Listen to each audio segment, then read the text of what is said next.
Dr. Howard Farran is one of the most popular figures in the world of dentistry. He's practiced general dentistry in the Phoenix area for over 30 years, but that's not why he's so well known. We know him best as the founder of the Dentaltown community, including the hugely popular Dentaltown.com and Dentaltown magazine.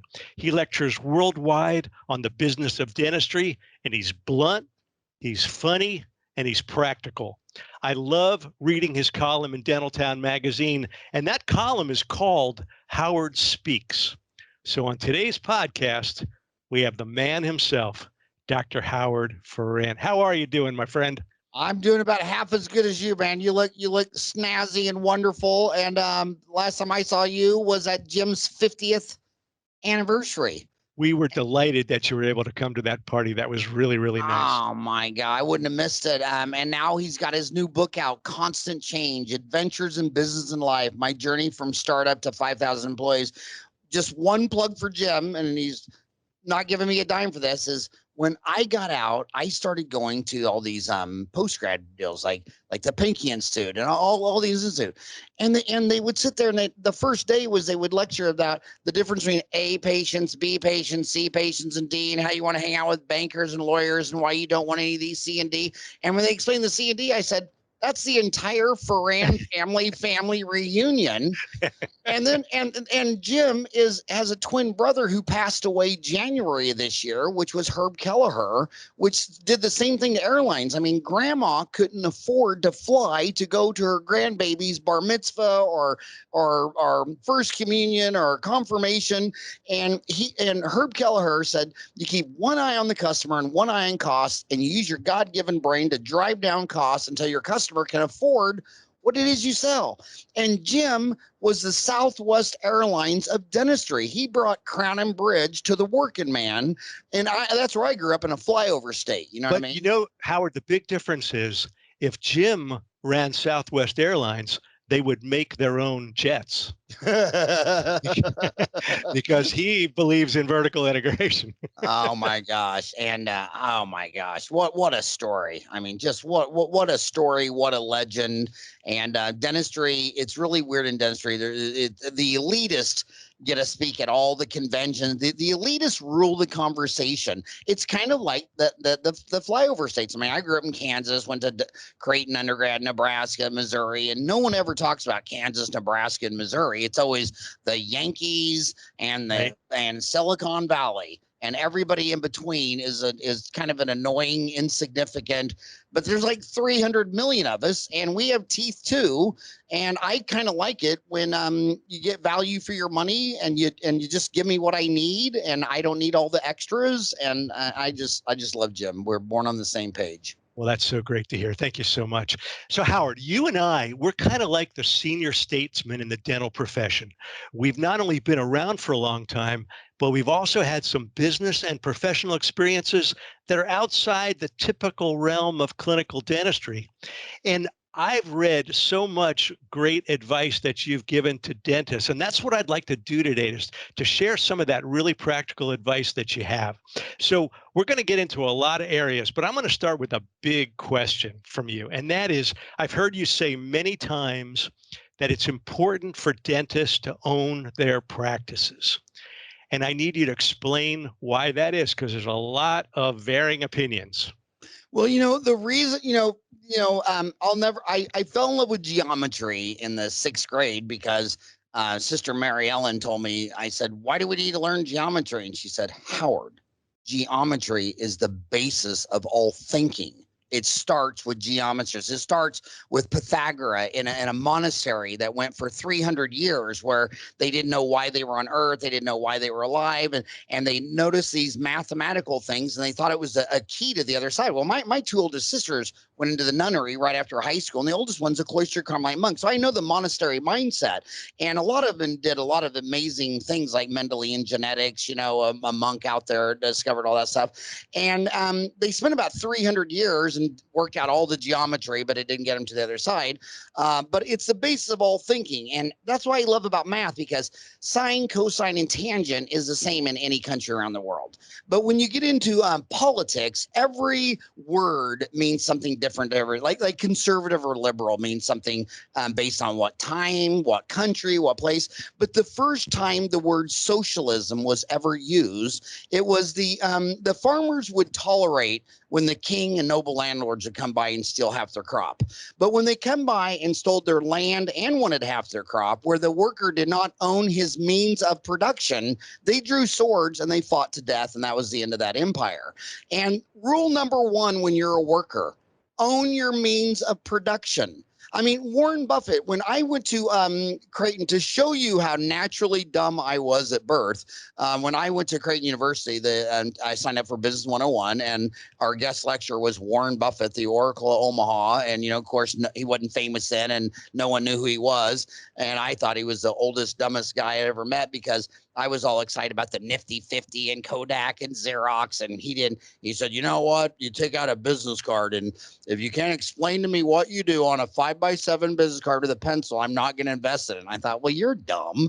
And what I should have done is dropped out of school and took my next semester's tuition and put it all in Berkshire Hathaway, and then went and worked at Sonic Drive-In with my dad making cheeseburgers. And Warren has the deal, the Buffett index, where obviously within a country, when 85% of the people are small business, 25 employees or less, like a dental office, and only 15% is these publicly traded companies in the Russell 2000 or whatever, he says obviously the value of the publicly traded can't be greater than the GDP of the economy. And every time it went over, it came back down. Well, when it went below, like to 80%, it was time to buy, and it go back up. Well, how the Buffett indicator is at 180%. The global indicator for the whole world is at 120%. These things have never been seen. And I'm not a doom and gloomer, because hell, I was born in 62. That was the flash crash market of 62. Graduated from high school in Acre in 1980 when Paul Volcker had interest rates at 20%. I graduated May 11, 87, and Black Monday was 3 months later, the Y2K bubble, Lehman's deal. But these markets are insane. And these dentists are walking out of school with $400,000 in debt, and they're working for these DSOs. Let me remind you about these DSOs. When Gaspar Lazar took Orthodontic Centers for America public in '94, he made it to the New York Stock Exchange, and there was a dozen on NASDAQ. And Wall Street got to taste DSOs, and they all fabulously crashed, and Wall Street hasn't touched them again. And not one of these DSOs is on solid footing. And go to Shark Tank. You go into Shark Tank, the smartest guy in Shark Tank. Well, first of all, the smartest guy in any room is the bald guy, right? I mean, I think we can all agree with that.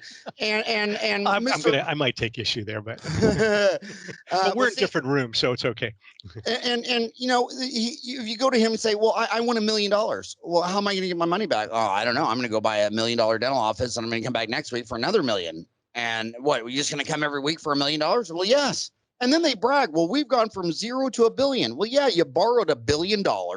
Right. You bought $1,000 million dental offices. Your balance sheet looks like a disaster, and you're not growing in earnings. Okay, so you have definitely made a point as far as the financial solidity of these DSOs. They're going to be unemployed during the next crash. Crash, they're the first thing to go is the workers, and they're just going to set them off. And who's going to be working? The guy who owns his means of production, the welder that owns his own welder and his truck, the dentist that still has a dental office.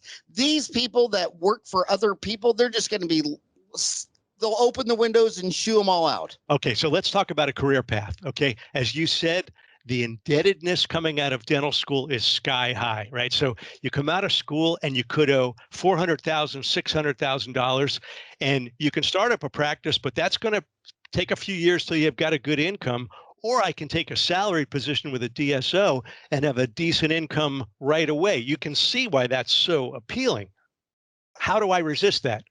Well, the same way you resist a house. I mean, you don't sit there and every paycheck you go buy another 2x4 and a cylinder block and a few nails and just keep adding your house over 30 years. You borrow other people's money and you go buy a house and you live in it while you pay it back. And, when you start hurting animals, I mean, if you want to have 1 million employees, it's one thing to be the Army where everyone's 18 years old and when Jim went to Vietnam. It's another thing if you're at Walmart and most of your employees just have a high school deal. But it is obvious that when you have a big firm of lawyers, physicians, or dentists, they can't even agree that today is Tuesday. And the lawyers is probably where we're going, because the lawyers start doing their big DSOs years before dentistry, and so did the consultants like Boston Consultant. And the lawyers kind of plateaued at half of them work at big law firms because they need, they have clients that have all kinds of different needs in patent and advertising and law and all these things. And the other half just own their own desk and their own law office.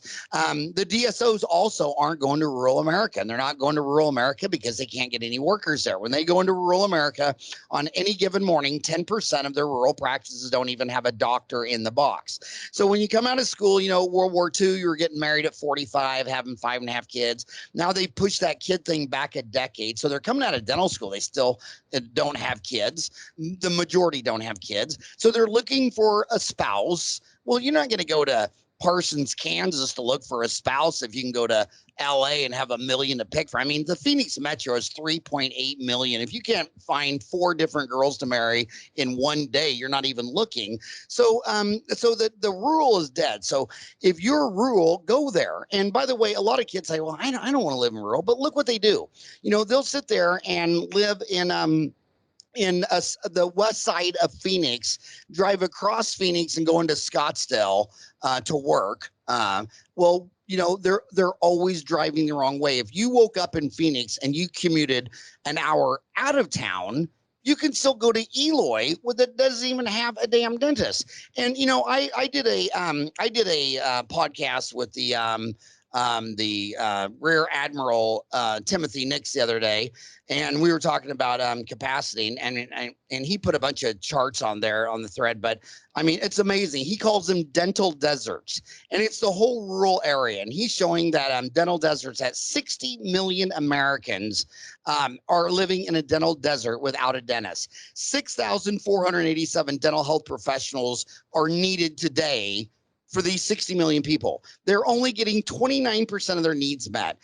To be removed from their dental desert destination with the HPSA, they would need 10,716 dentists to move to those areas. And then let me ask you because I want to ask you one more thing, because I do want to probe your very good knowledge of locations and real estate and how to open a practice. But remember that a dentist has gotten all this training in dentistry and basic sciences and all the other stuff that we all took before dental school and in dental school, but zero training on the business of dentistry. Right.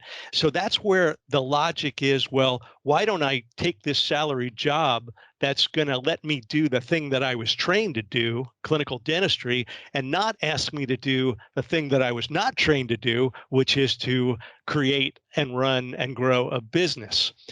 How does that dentist change his mindset and get prepared in all those skills that he doesn't have? Well, I'll tell you, first of all, rule number one is, how much training did dental school teach you to have your kid? I mean, everybody always blames dental school. They didn't teach me how to cook. They didn't teach me how to raise my kid. They didn't teach me how to open. I had 4 boys. I never even got to talk from my dad. I'm still waiting for that talk before you get married about sex from your dad. I never got to talk about it. I managed to figure out 4 kids. And my advice. Yeah, but you live near a farm, right? That's yeah. I saw that what the cattle were doing and kind of drew some maps on a napkin. But here's the deal. You know what? If you start thinking about what goes into have a kid, you'd be insane to have one. And same thing with opening a practice. So what I recommend is when you come out of school, you start your business and your family right away. It's going to be insane for a decade.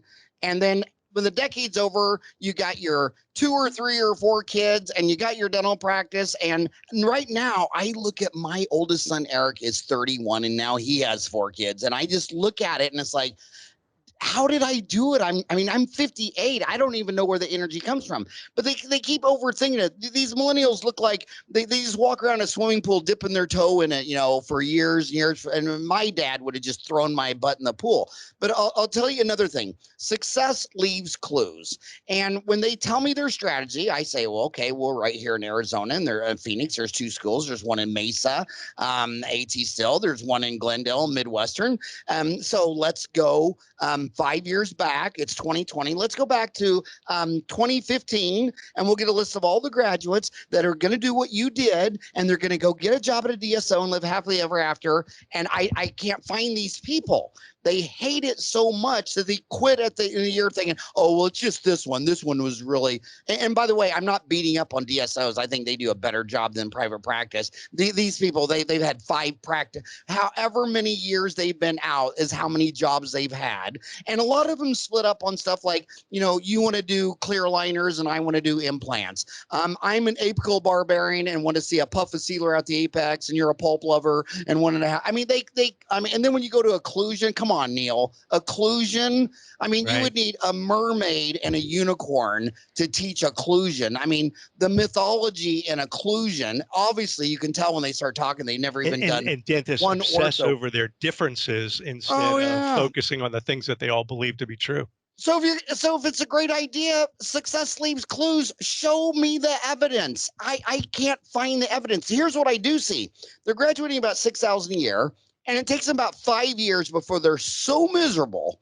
They're so fed up. They're so miserable. They say, you know what? The only person smart enough for me is myself. I'm going to have to go open up my own dental office, whatever. And so I think DSOs have about 30,000 people to work for. I also think that's why they're not going into rural America. They're going to put their 30,000 in the urban areas. It's easier to manage the scale. There's less distance. If there really was 12,000 graduates a year, I think they would go to DSOs in the rural, because that's what I saw in Australia. So see, you can find these examples all around the world. There's only 2 countries with a publicly traded dental office, 2 in Australia and 1 in Singapore. There's not one in the United States because they don't have a business model where you borrow $1 million, you start a dental office, you pay down the debt, and you grow in earnings, and they have 100 practices. So Howard, that private equity groups are buying up practices like crazy, right? Yeah. And of course, their end goal is to go public. And do you think that there just is not that equity market? It's not their end goal, because every time they talk to Wall Street, they say, get out of here and don't let the door hit you on the way out. Because what they're doing is they'll buy a dental office for 4 times EBITDA. And their goal is in 5 years to sell it for 8 times EBITDA to someone bigger. And then that goal is to sell, it'll be a lot more practice. So maybe they could sell it for 12 times EBITDA to someone bigger. And we see this at the tops of every market. And the question is, what are these highly leveraged DSOs who are, it's all based on, well, I can sell it to a greater fool than me. Like take Tesla today. I'm sorry to say this, but look, Tesla is worth more today, publicly traded, than all the other automakers today. Okay. There's no one on my block with a Tesla. All I see is Ford 150s and GMs and Tesla's worth more than Volvo, Mercedes-Benz, GM, Chrysler, Ford, and the 3 major ones in India. All 11 publicly traded car companies are worth less than Tesla, and I haven't seen a Tesla probably in a month.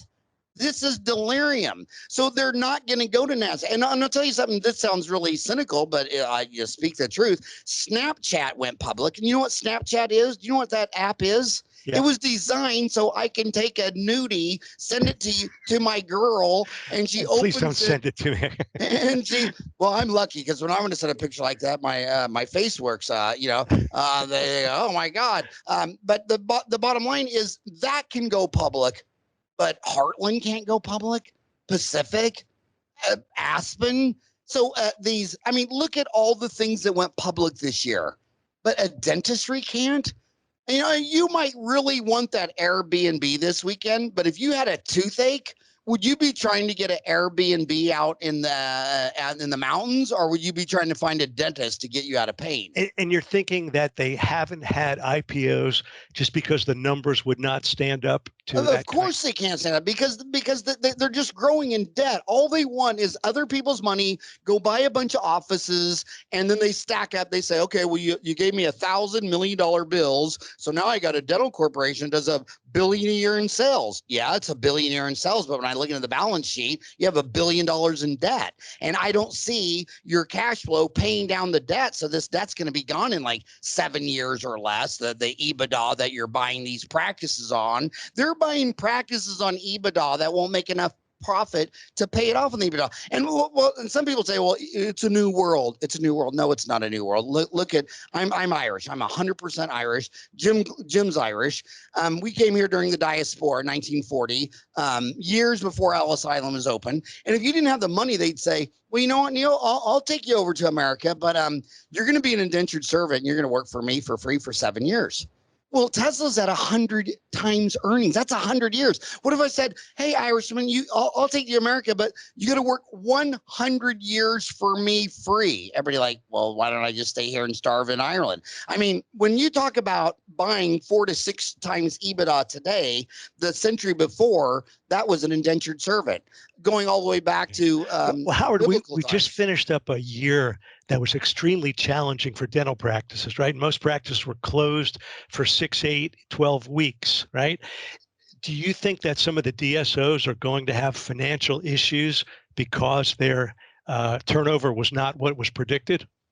I think that right now, because of, okay, so that opens up another can of worms. You go back all the way to the Roman Empire, you want to hold the hand that the empire holds. So when Rome was valuing everything in gold and silver did the best. Well, right now the empire is the United States, and they got $20 trillion of debt. So that's why if you put $1 in the bank before America, before World War II, it would give you a nickel a year per dollar till the end of time into perpetuity. Now they don't even give you 1%, because if they wanted to give you a nickel, they'd have 5 times as much interest on their $20 trillion national debt. So you can't save your money. And the government's printing money. When they spent $3 trillion on Corona, did someone come by your door with a hat and take collection? And that's how they paid World War II. And people say, well, look at the World War II debt. The World War II debt was Americans bought the bonds. The debt now is the government, the Fed just prints them. So that paper, the only reason that paper has value is because all the countries are drunk at the bar, and America is less drunk than the other one. Right. And China is not transparent, so there's no rule of law. So you're basically not going to put your money in with the mafia. At least America has some sense of legality, institutions. People look at the British pound. The British pound the entire British pound wouldn't cover 1 day's trading in the currency market. So it's really down to the US dollar and the euro. And the difference in the euro and the US dollar is the states are weak and the Fed is strong. And in the euro, the states are sovereign countries, and Brussels doesn't have a baby tooth come in yet. So where are you going to go with your money? You're not going to, so America is the least drunk at the bar. But I will say this.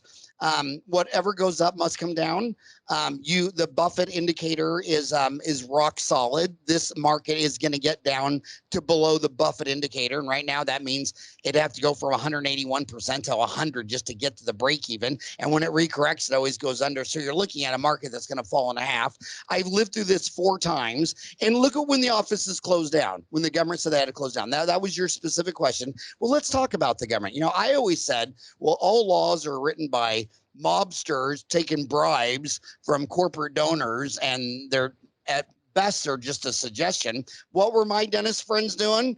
They were sitting there, they were getting their patients calling, so I got a toothache, but I'm afraid I don't want to catch COVID, but it's killing me. And they say, I'll tell you what, I own my means of production. I'll meet you in my dental office in an hour. The only person who's going to be there is me and my assistant, and they did the root canal buildup and crown, and and I don't have my insurance billing girl, so this is a emergency deal. This is a $2,500 on your debit card. Can you come in and pay $2,500 for this appointment? And they were calling me saying, oh my God, I don't have all that staff. I don't have all this overhead. And I've been going in the office once or twice a day for a $2,500 root canal buildup and crown. And I don't want to say any of their names because it might get back to like Craig Steichen in Albuquerque, New Mexico, and he might get in trouble. But this was his best year, And he's been doing it 32 years. He owned his means of production. When the shit hits the fan, people go back to bartering. They trade 2 chickens for a pig. Well, everybody needs a dentist. And I don't care what happens to the US dollar, the bond market, whatever, because it'll be short lived. It's always up and down. You know, I've already lived, like say, I'm not a doom and gloomer because I already lived through 80, 87, 2000, and 2008 Lehman's Day. I mean, and I'm sure the next one, Warren Buffett thought the next one was going to be the year before the pandemic. And then the coronavirus threw everything off. And then the $3 trillion of printed counterfeit money the United States spent threw all the markets off. But yeah, you should own your means of production. And then when I was in dental school, Neil, you and I, our classes were 80, 90% men, right? Right. And these women come out and they say to me, they say, well, Howard, you know, I'd rather get an A on being a mom and a B on getting a dentist. I don't want to be an A+ dentist and a C- mom. And I say, okay, well, your daughter tells you this morning, you know, of course she should have told you 2 weeks ago, but she's in grammar school and today's her play and she wants you to go.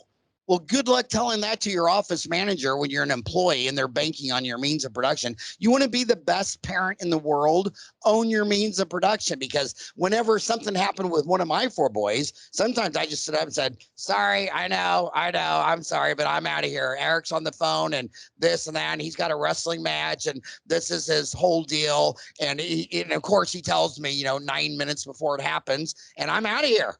Well, Howard, you have made the best case I have ever heard for the continuing strength of the private practice. And I think that's great. But we both know that 40 or more % of recent graduates are going to these DSOs. Now, you're saying that they kind of wander from DSO to DSO for 5 years, and then they kind of figure out that that they've got to own their means of production. Is that are they ready for it then, or would they be better off just doing it from day one? Well, you know, the day one deal, you know, I can't tell you, Neil, how many times I've looked at an x-ray of a failed molar endo and I said to my assistant of 30 years saying, holy crap, what idiot did this root canal? I mean, they said their license taken away. And she's like, Howard, you did that in 1987. So I've had to live through every mistake. If I had to do it all over again, Neil, I'd come work for you for 5 years and look at the associates that work for me. And that opens up a whole nother can of discussion. So what have we learned with associates so far? Well, all the DSOs know that, you know, you go back 10 years ago, they'd say, oh, well, come to us and we'll send you to an implant institution. We'll send you, you know, to these great guys. We'll teach you. So they'll come learn and they'll place their first 10 implants once a month for a year with you. And then they quit and move on. And then 3-4 years later, every damn one of them fails. And you have to send it to a periodontist and pay him $5,000 to redo the whole case. And right now, same thing with endo. Endo, when general dentists do endo, it's a 10% 5-year failure rate. When endodontists do it, it's 5%. But when the dentists do it 10%, then the lawyers are like, well, you should have an endodontist do it. So they go after the general dentist. They never go after the specialist. So now and then the insurance companies put the final nail in the coffin. If I do a molar endo in my office, they'll give me like $700. But if the endodontist comes in my office and does it, they'll give them like $1,300. Well, the general dentist, you know, I pay myself my replacement costs of associate 25% of production, and the endodontist, all the specialists want 50%. But would you rather have 50% of $1,300, or would you rather have 25% of $700? So the math says I should have an endodontist come in, pay him half of $1,300, not a general dentist, half of $2,500. The patient, you know, my oldest sister is a cloistered Carmelite monk, and she says every major religion doesn't have the name of one person, place, thing, city, nothing in all the works from Hinduism to Islam. Not one, except for the golden rule: treat other people like you want to be treated. Well, Neil, you and I know if we needed a root canal, would you let a new dental grad do it, or would you go to an I would endodontist? not. Yeah. So I'm only letting the endodontist work on me. So if I have the endodontist come work on me, the most priority thing is that you work hard, hustle, and never violate the golden rule. Just work hard, hustle, and treat other people like you want to be treated. I want an endodontist doing my molar endo. Finance, money's the answer. What's the question? I make more money if I have an endodontist coming out there. Number 3, legal. I mean, if the endodontist fails, he says, hey, what are you going to do? I tried. The lawyers won't touch it. The insurance company says, oh yeah, we'll pay more for the specialist than the general dentist, whatever. So I think that when you come out of school, I think the future of dentistry is going to be that you're going to have to get really good at one thing. And in 1900, there were no specialties. When you and I got out of school, there were only 8 dental specialties. Now there's 12. And when I look at that list, Neil, I mean, my God, okay, the obvious: oral surgery, endo, perio, pediatric dentist, ortho, prosthodontist, dental anesthesia. But think of these new ones: oral facial pain, oral med, oral path, oral radiology, dental public health, oral medicine. There's 132,000 drugs that have been invented by mankind. Of those 132,000, Neil, how many of those do you understand and know all the side effects and complications of? 27. Yeah.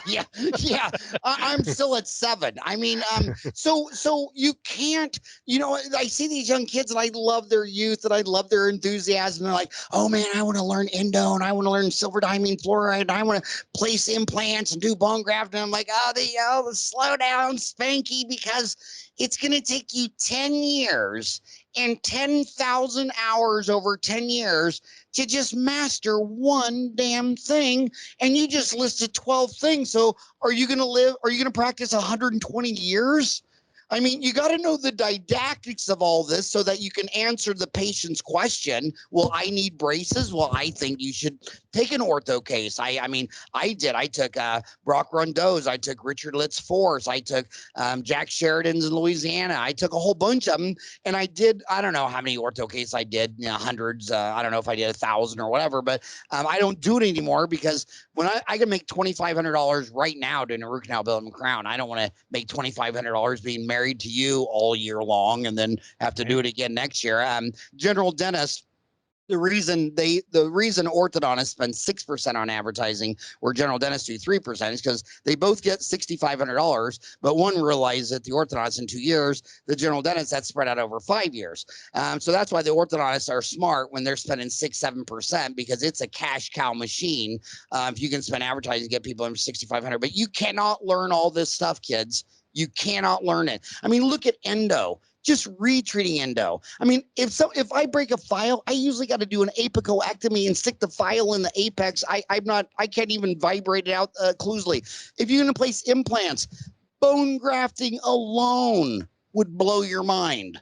And you got to learn to place implants and bone grafting while you're learning failed endo, and then pediatric dentistry, and then bleaching. I mean, come on. So that's why group practice is better. And I don't like the term DSOs because it's a man. It's kind of like the horoscope. When people say, what is your zodiac sign? I always say unicorn. And they go, well, that's not a zodiac sign. I said, well, either of the other 12. I mean, you're just gonna make shit up. I'm a mermaid, But the bottom line is it's all comes down to humans. And I got my first associate the first year, and it wasn't for any smart reasons. It's just that I had left 120 kids in my class, and now I was going through withdrawal all by myself. And if I would have had a brain, I would have got someone as old as we are now to come show me the ropes. And what I get? A kid is equally young and dumb as me. Dr. Bob Savage had unbelievable fun, but it's so nice. I've always liked to have like 3 doctors because like for years, like if Dr. Dominic was the best in removable, and Dr. Giacobbe was the best at patients, upset patients, talking, figuring all that stuff out. I was blood and guts. I've never seen I can pull, when I tell people this, I don't like to say it, but it's actually true. But when I pull 4 impacted third molars, they're all 4 out in 5 minutes. I mean, after they're numb, and over the years I've had a lot of attempts. And the temps say, I work full time for an oral surgeon and you're like 8 times faster than him. I just love surgery because it's me against the tooth and you're not staying in that jaw. You know, you got 180 pounds coming after you right now and you're going to lose. Okay, Love Howard, I'm surgery. going to, I wanted to get some advice for young dentists, and you've given some spectacular advice and a lot of things to think about. But I need to change gears right now because I have to talk to you about this media empire that you've built. Okay. When in your career and how in the world did you get this idea to start this? This was the first dental website. This was the first bulletin board. As far as I know, this was the first real dental online stuff. Where did the idea come from? How did you figure out how to do this when the rest of us didn't even know what this online stuff was all about? Well, real first thing I want to clear there, I've never had an original idea in my life. My dad wanted me to go into Sonic Drive-In and cook hamburgers. Him and my very next door neighbor, Kenny Anderson, was a dentist. And I go to work with Kenny, and he would take an x-ray that would look through the tooth and do a root canal. And he had a lab man that would wax it up and do a gold crown. Then I go, my dad, the love of my life, but he made chili dogs and cheeseburgers and onion rings. And I love my dad more than Kenny, but I love dentistry more. And I wrote my dental school letter in the 6th grade, how to become a dentist, et cetera, et cetera. Then I got out of school, I thought I would read the Journal of the American Dental Association. I thought, talking about osteofluorosis in a rat femur. It's like, what does that have to do with anything in dentistry? So I wrote them 4 articles, which they published. And when the magazine came out, I didn't even know that I wrote it. I mean, they took everything out, and I'm calling them up and they go, well, Howard, you can't see that. You can't see that. You'll piss someone off. And damn it. So I shopped it around, and no one would publish the truth of how I talk to dentists when we're drinking beer at the lake fishing. That's how they talk. And I went to so many lectures in my life where you went to the lecture and half the people are gone at lunch. Then by the afternoon break, we're down to like 12 people and you're just like, this is so boring. And then you're done. You go to the bar, 4 drinks later, he's standing up animated and I'm like, why didn't you lecture like that? And then you saw the same thing with the king of media empires is simply Howard Stern and Rush Limbaugh. And what did they both prove to you? That people don't want to hear when they see a man with a tie, they don't trust him. They're selling him something. And then the journalists sit there and say, well, why would people care what Willie Nelson thinks? Well, if he comes on the Tonight Show and he admits that he's high and that he's didn't pay his taxes and he might go to jail, why is he going to lie? He's not. Why? He just said his 3 biggest problems. And when you see a politician talking, you know that it's not true. You don't trust them. Gallup has showed that only 11% of Americans trust the U.S. government from 1980 to 2020. It's been 11%. Nobody trusts these liars. So that's why psychologists have said that people who cuss are actually trusted more because they're thinking, well, you're not supposed to say that word. So you're probably saying other things you're not supposed to say. And no one else says it. So I want to hear the truth. It's finally coming out.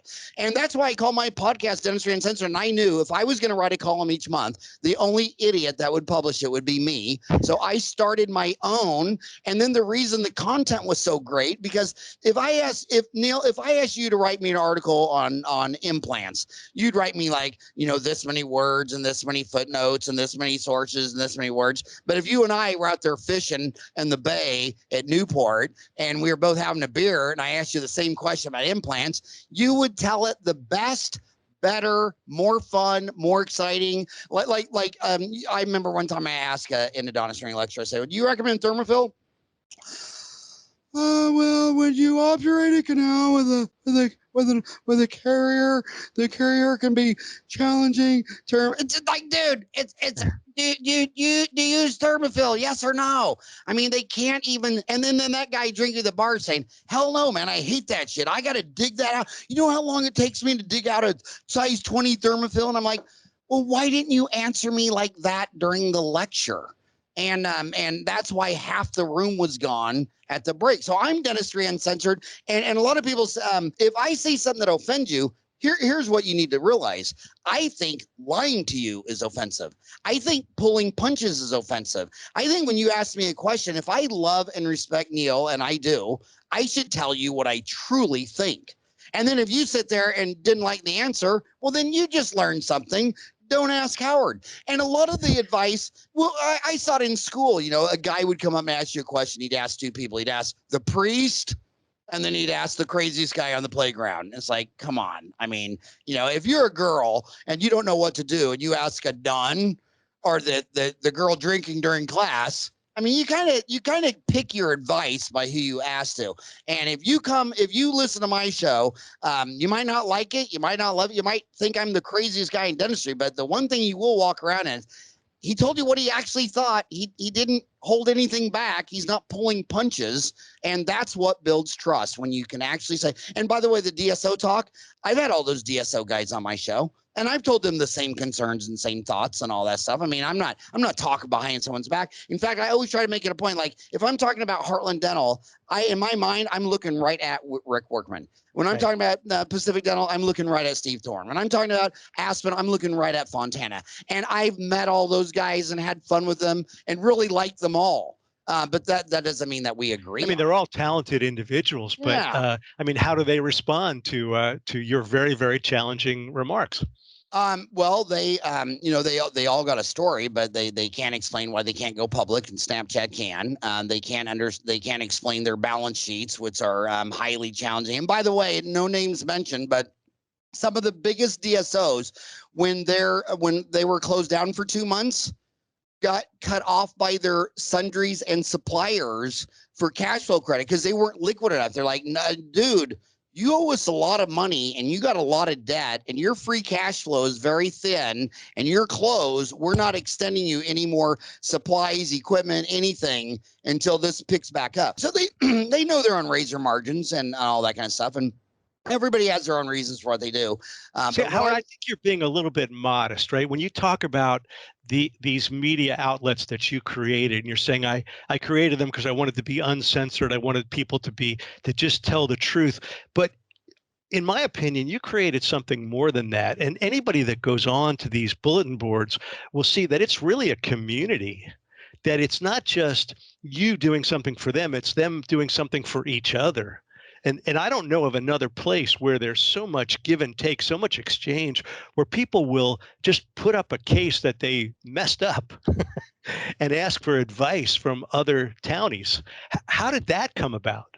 Well, again, I've never had an original idea in my life. I'm the most embarrassing habit I have that I'll admit is God, I love the NFL. I've wasted more hours watching the NFL, and my gosh, and kudos to Buffalo. You guys had to wait 25 years for this moment. I don't know. That's a fan. If you've been a Bills fan for 25 years, you're either completely out of your mind or you're having the best year of your life, or both. Sam Dominic. And so the bottom line with that is I was on these ESPN sites talking about football, and I'm like, I want to do that about root canals.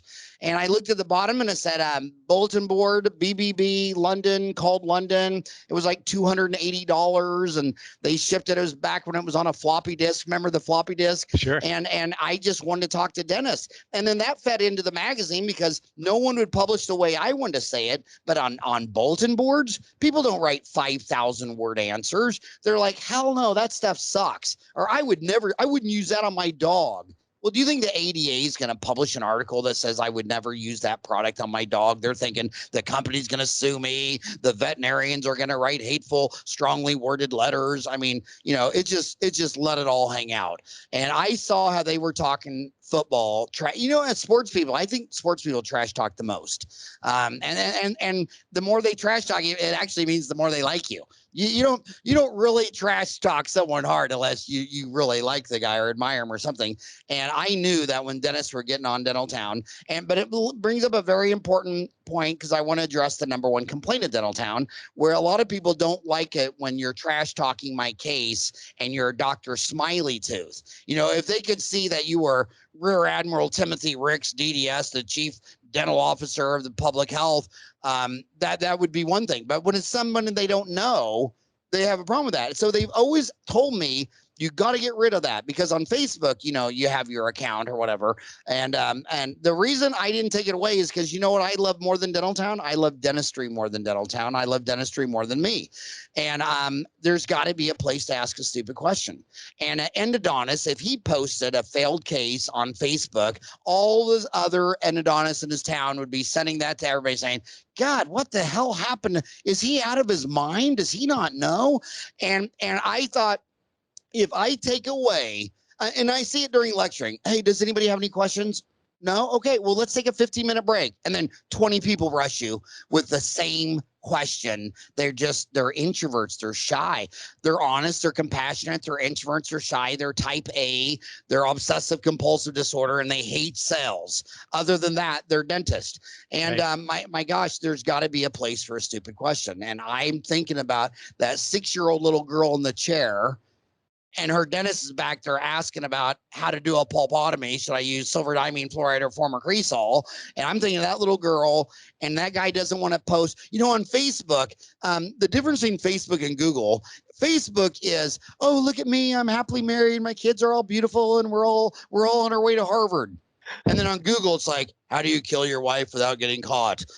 You know, how do you know if you're really an alcoholic? So Google is truth serum, and Facebook is an eminent front, as the Who would saying, eminent front. It's a put on, and Facebook is an eminent front put on. It's a showboat, and the anonymous people. And by the way, I can just tell you a little details here. We have 6 million posts. There's a lot of people that have 2 accounts. They're Neil when they found all 4 canals and a puff of sealer. And then they're Dr. Smiley Tooth when they broke a file off halfway. So there's some of that going on too. But I'm not going to take away a place where a dentist can ask a stupid question, because there's no such thing as a stupid question. There's only stupid people. No, and you have a lot of really, really sharp people that spend a lot of time giving advice.